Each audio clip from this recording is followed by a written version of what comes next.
Greetings to each one of you in Jesus' name on this beautiful early fall Lord's Day morning.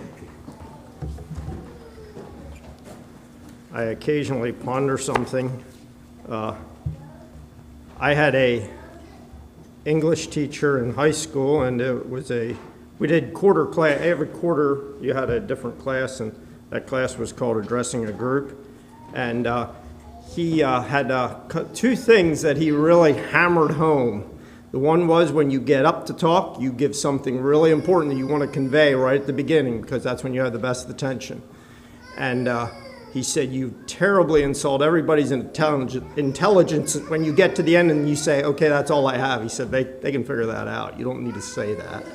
And those two things always stuck with me.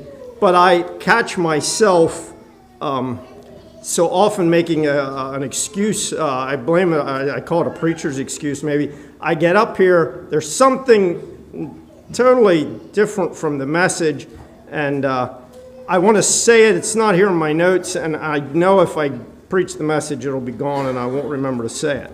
So I'm going to say this totally away from the message here. The fact is anybody know what the Sunday school lesson is this morning? Sunday school lesson we're missing. Two hands are up. Yeah, what is it, fellas? Power of the tongue. Yep, very good. And Lord willing, if I remember, I talked to Sheldon. He's going to be in Titus next Sunday, so I may try to preach a message from that. So Sunday school teachers, if you decide to divert to that lesson, we might cross over. But that was a tradition from years ago. I remember I was first ordained often to preach that. So the continuity is the idea of keeping that. I'm not saying it's right nor wrong. We should always do it or should never do it. But I thought, I looked at that and I'm like, I was thinking about, I haven't done that for a while. Maybe I ought to do that again. And then I saw the lesson. I was like, don't want to touch that one. And I thought, well, that's not a good reason not to.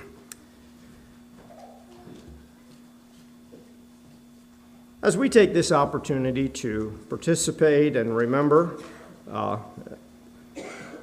this important part of the Christian faith and participate in some of the solemn ordinances involved in that, we do well not to forget the primary purposes. And I would invite anybody's response if they like to. I'm thinking of two things in particular, but there could be more. But what are the primary purposes for communion, as we call it? What's the reason? Why do we do it? Just break up, something new, something different? Is that the right why? Or what? Why do we do it? What are the purposes? Remember?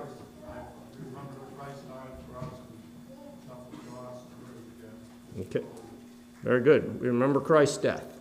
What else might there be involved?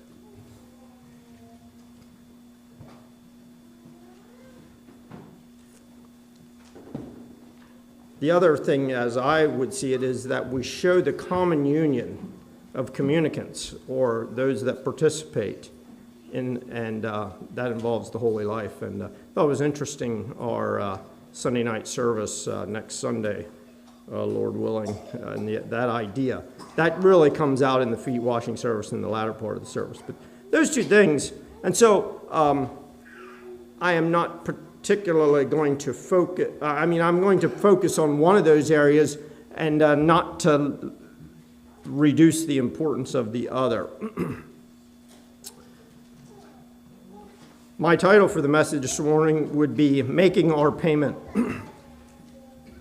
I'm going to open up into the big sphere of the gospel, the scriptures, and all that happens, or all that is a part of the Christian faith. And so there may be many, not all things can be said that maybe should be said, and maybe the things I've chosen to think, what is important and what isn't. And you can talk to me at the end if you feel like maybe there were some things missed that should have been added. I'm going to have 3 points, and the first one is our place. Thinking about humanity, who we are, and particularly the blessedness of the place we were given. I'd like to go back to the beginning. So much of who we are goes back to the first couple of chapters in Genesis. And I want to spend a little time considering God's plan and his investment, if you will, in us as humans. Along with that, the fact is that none of that was deserved or earned. That place that God put humans in was not anything we did. It was not a right. None of us had any rights, deserved anything that got us those privileges and blessings. There are numerous things that I'm going to touch on, and I'll be jumping through a number of scriptures here, so you'll have to decide. I won't necessarily pause real long so that you can conveniently get to them, or it might drag out a little bit. But Genesis and James will be some of the primary places I'll be at, at least in the onset here in this first point. Genesis 1:27 says this, "So God created man in his own image. In the image of God created he him, male and female created he them." The first point is we were made in the divine image. Did any of us deserve that? Did humanity deserve that? Why were we more special than any other part of creation? And part of that specialness is that we were given his divine image, and I don't have time to get into all of that, but that's an interesting concept to consider. Genesis 5:1 says this is the book of the generations of Adam. In the day that God created man, in the likeness of God made he him. So we were made alike God, at least to some way, and that can get to be an interesting and complex discussion, what all that means and what's all included in that. And eventually you will probably run into people with varying degrees of what they believe is that all entails. But Genesis 3:9 also, the thing about this idea of being made in the divine image of God. "Therewith bless we God, even the Father, and therewith curse we men, which are made after the similitude of God." And the idea there is that we shouldn't curse man because he's made after the image of God. This alone, this fact of being made in the divine image, makes us, humanity, the highlight of creation. It is a special privilege. Secondly, and we're thinking about our blessed place, the place humanity holds, how we're different than animals, plants, and so on and so forth, the rest of creation. We were made preeminent. What does that mean? We were made preeminent. Genesis 1:28 says, "And God blessed them, and God said unto them, Be fruitful and multiply and replenish the earth and subdue it, and have dominion over the fish of the sea and over the fowl of the air and over every living thing that moveth upon the earth." The idea there is nothing is higher or more important or has more say or so forth. I'm also going to go to Matthew 6, the Sermon on the Mount. Matthew 6:26 says this, "Behold the fowls of the air, for they sow not, neither do they reap, neither gather into barns, yet your heavenly Father feedeth them. Are ye not much better than they?" Much better than the sparrows. Moving on, and this, we were made preeminent was my last sub-point, and then the next one is given dominion, and that's very closely related. In fact, it's really hard to separate what all that means. Back to Genesis 1, verse 26 says this, "And God said, Let us make man in our image, after our likeness, and let them have dominion over the fish of the sea, and over the fowl of the air, and over the cattle, and over all earth, and over every creeping thing that creepeth upon the earth."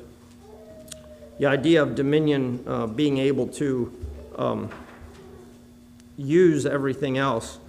James 5:7, or James 3:7 says this, "And every kind of beasts, and of birds, and of serpents, and of things in the sea, is tamed and hath been tamed of mankind." The idea of having the place or the right to form another, tame an animal, take some of its instincts away and replace them with others.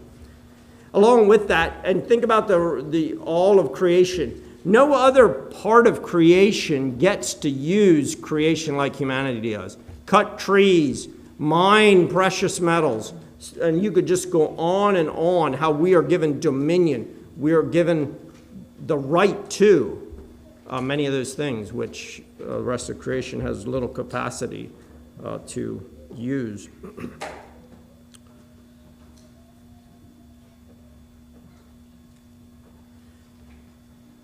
Fourthly, the fourth subpoint under our blessed place is we were made a spiritual being. I'm going to go to James 2:26, and then I'm going to go to a verse in Ecclesiastes yet. James 2:26 says this, "For as the body without the spirit is dead, so faith without works is dead." And that's really thinking about faith and works there. But think about the body without the spirit. We all know when the spirit is gone, the body is not much use anymore, very little use. And we are made, first and foremost, a spiritual being.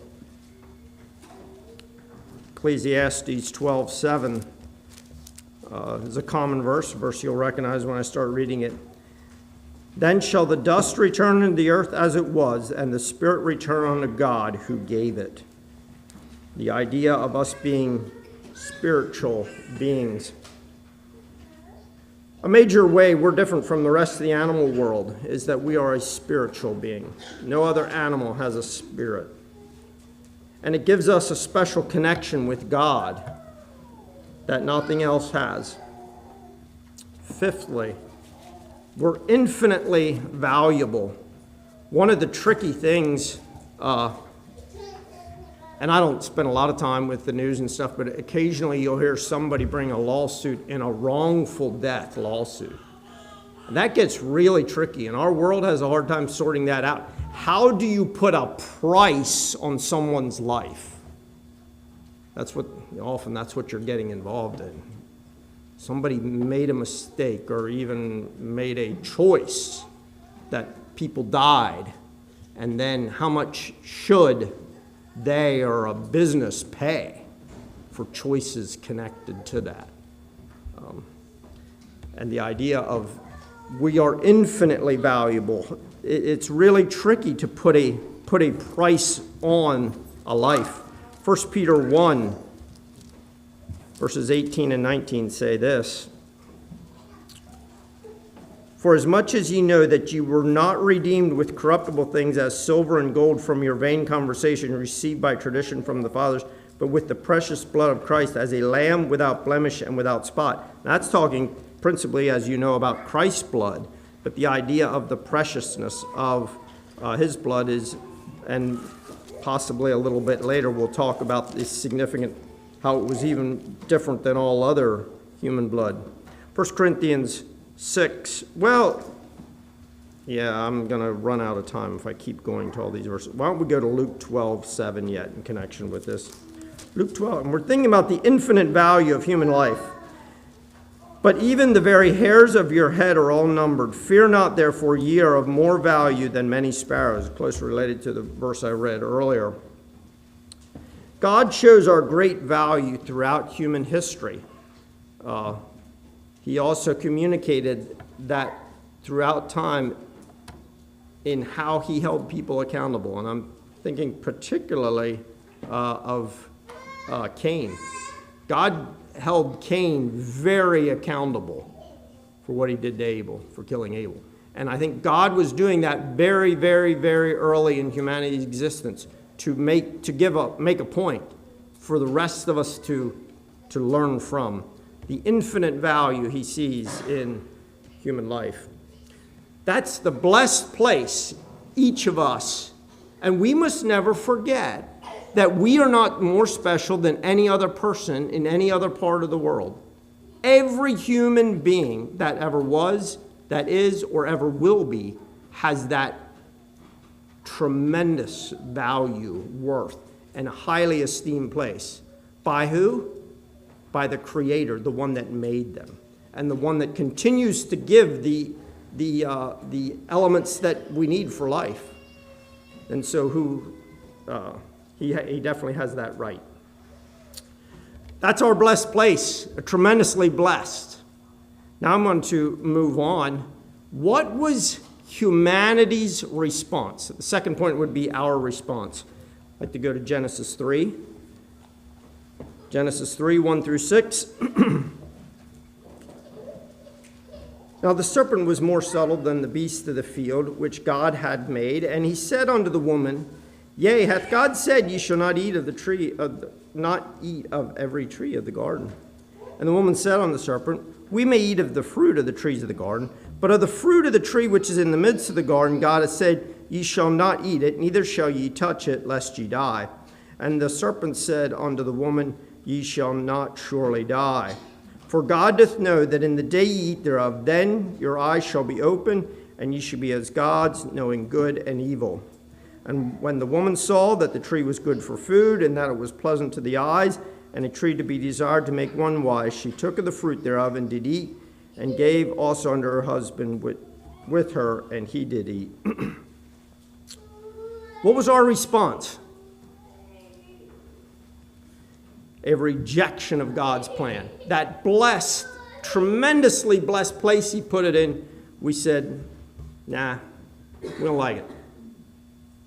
We think we have a better. We see more clearly. We're going to do it our way. We're going to have it our way. That's what we said. And that's what each one of us says in our heart. I want to go to James chapter 1 and then to James 4. Thinking about our choice in that regards, our response to God. James 1, verse 15. And when lust hath conceived, it bringeth forth sin, and sin, when it is finished, bringeth forth death. The steps that we take when we choose our way. And then chapter 4, verse 1 of James. From whence come wars and fightings among you? Come they not hence, even of your lusts that war in your members? Our desires are put there by the Creator, but when they become lusts, they are desires gone bad. At least that's how I like to think about it. It helps me process that, the difference. Desires are good, normal, created with them. But desires gone bad are kind of like lusts, and that covers many, many things. We all face the choice, God's plan or my plan, my desires. And we, like Eve, we choose what we think is best versus what God says is best. Every single one of us does that. We said, nah, gonna have it my way, think I know better. What I like and what I want is most important. All of us go this path. Maybe I'll just go back to one verse in Genesis 6:5. You probably will recognize this verse as soon as I read it. This is what God said in relation to that. And God saw that the wickedness of man was great in the earth, and that every imagination of the thoughts of his heart was only evil continually. That's not a pretty picture, is it? That's God's analysis of the human heart left to travel its own way, its own path. We go to Romans 3:23, for all have sinned and come short of the glory of God.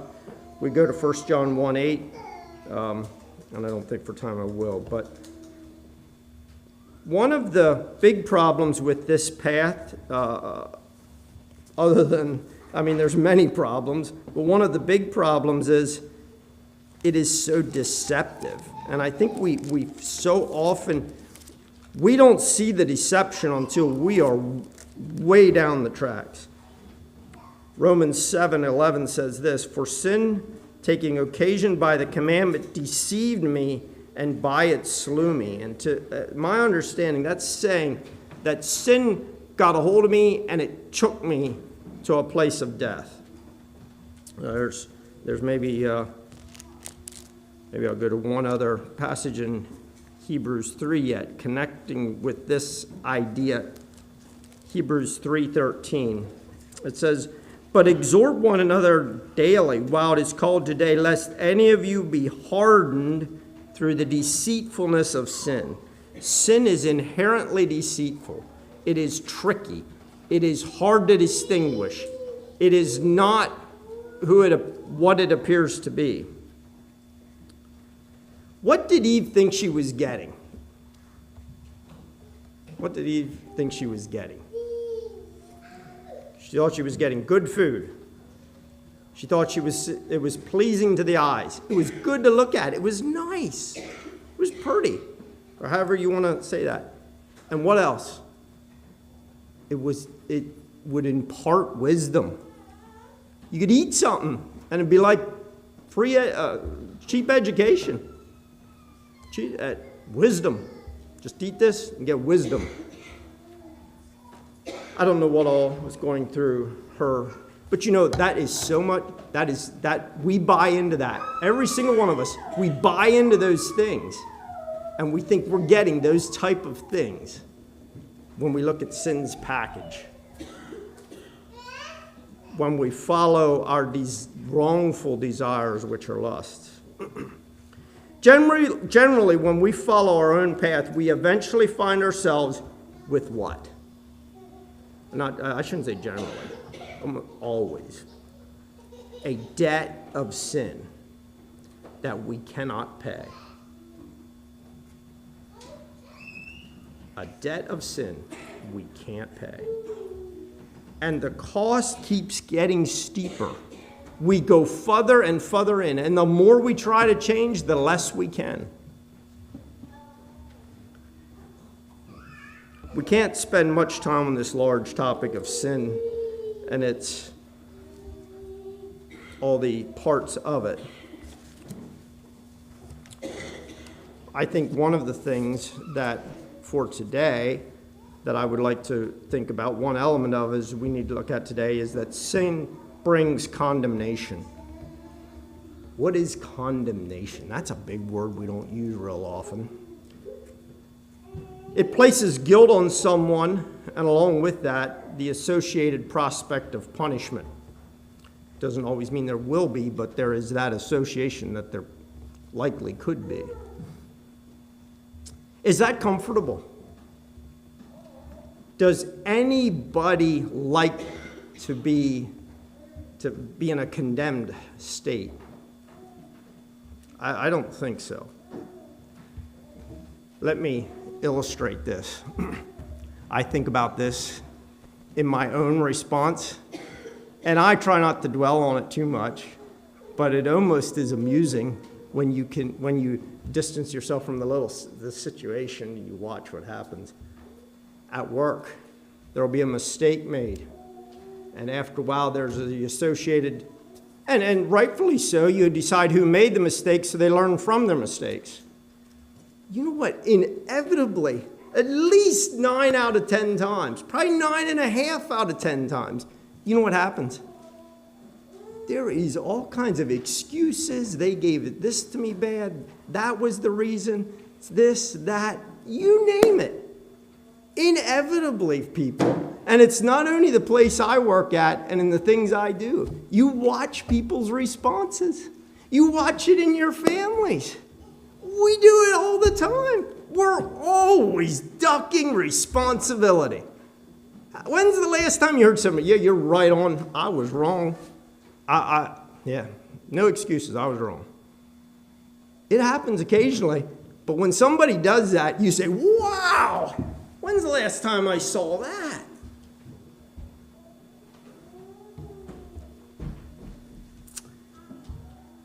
And that's what we do so often with our sin problem. We always figure out some reason, person, or whatever that it wasn't really my fault. I shouldn't be condemned. I shouldn't be experiencing condemnation for the problem. Human nature resists condemnation, but that's what sin brings to our souls. I would suggest to you that is one of the big elements out there in the unredeemed world, because all of those souls are dealing with a level of condemnation, whether they know it or not. They're experiencing that. They know sin is wrong. They know it's not right. And when they're living in sin, that condemnation gets harder and steeper and bigger and presses more, until eventually that starts lessening. And that is a really, really serious state. But that's not our message for today. In Jesus coming to earth and dying on the cross, if that's going to mean anything to us, we must see our sin and its resulting debt load of condemnation that it brings to each one of us. Unless you get a hold of your sin and the condemnation it places on you, communion means, the death of Christ means very, very little, if anything. We must see our sin. We must understand our rejection of God's plan if Christ's death will mean anything to us. So what was humanity's response to God's great blessing as the top of creation? A rejection of him and his plan. What was God's response? Well, what would have been your response? What do you usually do when somebody, if you're the authority, if you're the creator, and somebody responds like that? It takes a tremendous amount of God's grace to respond lovingly and caringly. But that's what God did. What was God's response? What was his response? Today, we are remembering that he took our debt, our sin debt that we are under, carrying, that is breaking us as humans. And he said, I'll take that. I will assume that. I will deal with that, and I will eradicate that. He took our debt. What is debt? Debt's something that is owed by a borrower to the lender, creating an obligation for the borrower to repay what was borrowed, along with any agreed upon interest or remuneration. Often we think of money in this regards, but there's many, many things other than money that can be borrowed. When we buy Satan's package of sin to have it our way, we are required by God, the lender of life, the one that owns it, to pay sin's penalty. And that is what? What settles, what is the penalty for sin? Death. And that is spiritual and that is physical. That's both. I think it's very, very important to recognize that. That it is both physical and spiritual. We go to Genesis 3:19 and see the physical aspect. God said, in the sweat of your brow you're going to work. And unless God intervenes, all pay, all return to dust eventually. I just want to turn to two verses in relation to thinking about the spiritual death that comes. Because I would contend that that's going to help us, even as believers, when sin comes into our lives, deal with sin quickly as it should be, when we see what will start to happen, that the dying process starts to be put in place and starts to happen. Ezekiel 18 verse 4 says, "Behold, all souls are mine. As the soul of the Father, so also the soul of the Son is mine. And then you know what it says. I think many of you will recognize this. The soul that sinneth, it shall die. And I don't think, there is a physical side to that, but I think more importantly, that's talking about a spiritual death. The physical side is included with that. But Romans 6:23, very, very familiar verse, says this, for the wages of sin is death, but the gift of God is eternal life through Jesus Christ our Lord. And we know that that is spiritual because we don't live eternally, just if we confess our sins. The physical side is still with us, this side of our eternal state.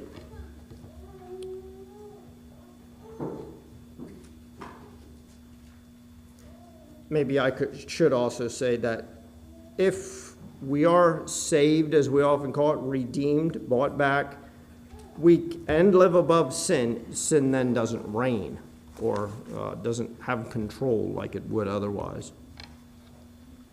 When Jesus died, he paid the debt that all owe. There is a but. There is a but. Who gets to set the terms always in a lending agreement? Who sets the terms? Anybody want to venture a guess? Anybody borrowed money recently? Who sets the terms? The lender. The lender always sets the terms, or vast majority of the time sets the terms. And God is the lender. He's the one that lends us this opportunity. So the but is he sets the terms. You see, we don't get to call the shots on the terms. If we want our debt paid, we've got to accept his terms.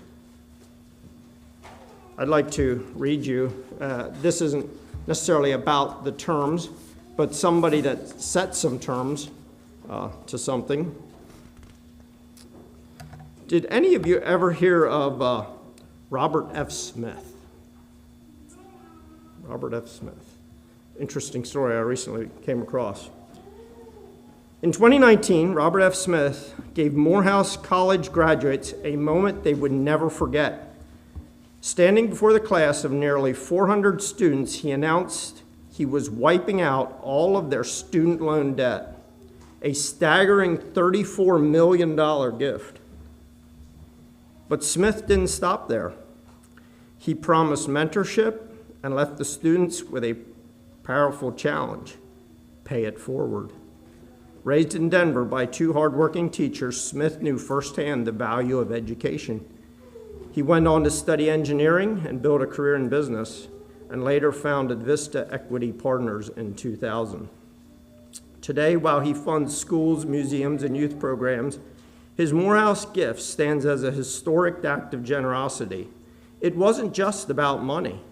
It was about giving a generation freedom to dream without debt and inspiring them to carry the torch of opportunity to others. Let's think about this just for a little bit. Those students who, according to my calculations, just over 6 years ago, had that student debt wiped out. If they're going to, what was the terms? Pay it forward. What does that mean? You do likewise in some way, shape, or form. Now, I don't know how much accountability is held to that. But if those students are going to follow through, if they're going to follow the terms, what's going to have to happen? It'd be really, really interesting, but it's none of my business to know 6 years down the road, like we are right now, what has happened. I'm guessing for some of them, they have paid it forward in some ways already. But I would guess for others, the pressures and responsibilities of life have caused the dimness on that. They have families to take care of. They have businesses to run. They have things to do. And after a while, what's going to happen? the fact that somebody paid possibly hundreds of thousands of dollars of debt for them. It's going to get forgotten. Going to lose it. Unless they really are intentional about remembering it and doing something about it. Now, we can talk all we want to, and I'm assuming the majority of you are probably like me and saying, if somebody do that for me, I wouldn't forget, right? Now, I want to look at each one of you. A much bigger debt of far more consequence was paid for each one of you. Doesn't even compare, not on the same level. Have you remembered? Are you paying it forward? What are you doing about it? What am I doing about it? We must never forget that we were redeemed. We were bought back. What was the price of your debt? What was the price of your debt? The vast majority, I'm going to really try to go quickly. I know I don't have much time, but I want to buzz through some of the payment plan of the payment of your debt. The first one comes from Philippians 2, and then we're going to go to Mark and Matthew and Luke for most of the rest of these. But I have 13 acts of payment that were made on your account. Number 1, Philippians 2:7 says this, "But he made himself of no reputation and took upon him the form of a servant and was made in the likeness of men. The Son of God came to earth and lived as a man." And I know I've said it before, and I will say it again, probably if the Lord tarries, that the step down, I don't think anyone ever made a bigger step down. From the Son of God to a Jewish carpenter, there's no one that ever stepped down that much. We dare not forget that. It started there, at least to some degree. But probably even bigger than that was the willingness to come under the Father's plan. He made himself no reputation. I'm losing the verse. But he had the right to be equal to the Father, and he stepped away from that.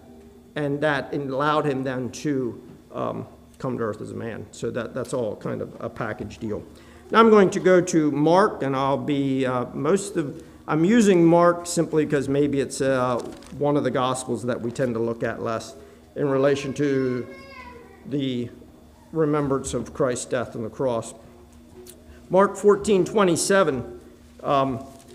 Another aspect maybe we don't think about too much because of our humanness, but in being the only God-man, or the only person ever that was fully human and fully God, in Mark 14:27 it says this, "And Jesus said unto them, All ye shall be offended because of me this night." He was talking to them there as they were going out into the Mount of Olives.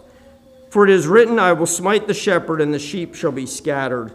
The thing I want us to think about is the knowledge of the future that Jesus had.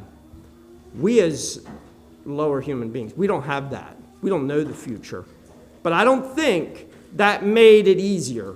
I'm suggesting it made it harder to do what he did. To know what was all ahead of him in the next hours. And yet he continued on forward. And that would be included also in the next passage. I'm going to go to Luke 22 for this one. You might want to keep your finger in Mark because we will go back there if you're in your Bible. Luke 22, verses 40 through 46, and this is the Garden of Gethsemane's experience. "And when he was at the place, he said unto them, Pray that ye enter not into temptation. And he was withdrawn from them about a stone's cast, and kneeling down and prayed, saying, Father, if thou wilt be willing, remove this cup from me. Nevertheless, not my will, but thine be done. And there appeared an angel unto him from heaven, strengthening him.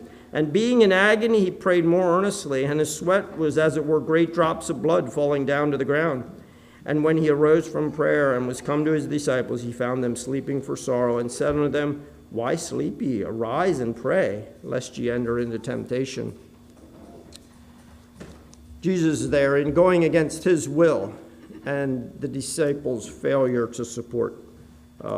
We don't have time to dwell on each one of these part of the payment plan, but it was not easy. Let's go on to verses 47 and 48. And while he yet spake, behold, a multitude, and he that was called Judas, one of the 12, went before them and drew near unto Jesus to kiss him. But Jesus said unto him, Judas, betrayest thou the Son of Man with a kiss? Can you imagine being in Jesus' place and having one of your closest friends commit that act? Moving on, I'm going to go back to Mark 14, verses 56 through 64. And I don't think I'm going to read them, but this says, the false witnesses being brought to accuse Jesus, and then the questioning by the high priest, and these people saying these things that weren't true, totally untrue, and along with that, the high priest there in saying, we heard blasphemy, that he equated himself to the Son of God. Moving on, Mark 14, verses 66 through 72. And here we have him coming with Peter. And I'm not sure I'm going to read that as well because time is slipping away from me.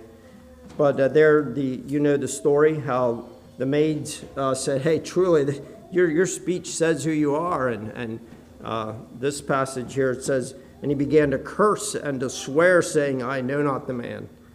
Can you imagine having one of your 3 closest friends do that? And it appears that Jesus possibly could hear what was going on or had knowledge of what was going on. Moving on to Mark 15, verses 1 through 5. He was tried as a criminal. Did you ever think of the irony of that? The only man to be sin-free was tried as a criminal. And then, on top of that, he was found guilty. Part of the payment plan. Mark 15, verses 6 through 15. He is compared to a very bad criminal, the worst of criminals, and rejected by his own people there. The Jewish mob there saying, crucify him, crucify him. Those were his neighbors, possibly. Those were people that knew him, possibly. But they were within the Jewish family. And they even turned on him, called for his death. I will go here to Mark 15, 16 through 20. Things don't get better. And the soldiers led him away into the hall called Pontorum, and they called together the whole band, and they clothed him with purple and plaited a crown of thorns and put it about his head and began to salute him, Hail, King of the Jews! And they smote him on the head with a reed and did spit upon him and bowed their knees, worshiping him. And when they had mocked him, they took off the purple from him and put on his own clothes and led him to crucify him. I think the pain and the suffering is hard to imagine. That crown of thorns and then having a rod beaten on your head on probably those crown of thorns had to be extensively painful. But possibly what was even worse was the mockery and and that goes on a little later, we'll see. In verses 25 through 28 here in Mark 15, it's very short. But he is crucified, the description we have in the Bible. But it's interesting to note that crucifixions weren't done for everybody, but they were reserved for the worst of criminals, the very worst. And it was designed to draw out the dying process make it as painful and slow as possible. Crucifixion was designed, the Romans and some of the other groups, there's two other groups that really perfected crucifixion. It was made to be slow, as slow as you can, as painful as you can was the part of it. And we need to, I don't think we need to glory in it, but that was part of the payment plan. It's ugly. It's messy. You see, but sin is ugly, and sin is messy. And so the payment plan required for the payment to be ugly and messy too. Moving on to Mark 15, I think this is probably one of the worst parts of it. Mark 15, 29 through 32. This is when Jesus is probably very low on life. He's really a beaten, bloody person at this point, hanging on the cross. And they passed by and railed on him, wagging their heads, saying, Ah, thou that destroyest the temple and buildest it in 3 days, save thyself, come down from the cross. Likewise also the chief priests, mocking, said among themselves with the scribes, He saved others, himself he cannot save. Let Christ, the King of Israel, descend now from the cross, that we may see and believe. And they that were crucified with him reviled him. Probably the other one that was not repentant. In Matthew 27:38, he was identified again as the worst of criminals. One of the interesting things that I think I've heard it before, and somebody can correct me later if I'm wrong, but there was varying numbers at a crucifixion. But at a crucifixion of 3, what was the significance? Was there significance in Jesus being in the middle? From what I read, is that was reserved for the worst of the 3. You were signifying the worst of the 3 by being put in the middle. Those other men rightfully deserved to pay their life for their crimes. Jesus, the sinless one, was put in the middle. Part of the payment plan.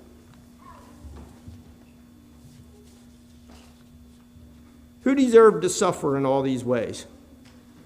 Now, who really deserved it? Pilate. Peter. Surely that guy. How about the high priest? The Jewish leaders? Maybe. It's not my place to decide. But you know who else deserved it? Tim Stauffer, Claire Long, Gerald Bull, and each one of you. We all deserve it. Let's go to Romans 2:1. Each of us is under a huge debt to God. Huge. And I think we dare not forget that. Romans 2, verse 1. Therefore thou art inexcusable, O man, whosoever thou art that judgest. For wherein thou judgest another, thou condemnest thyself.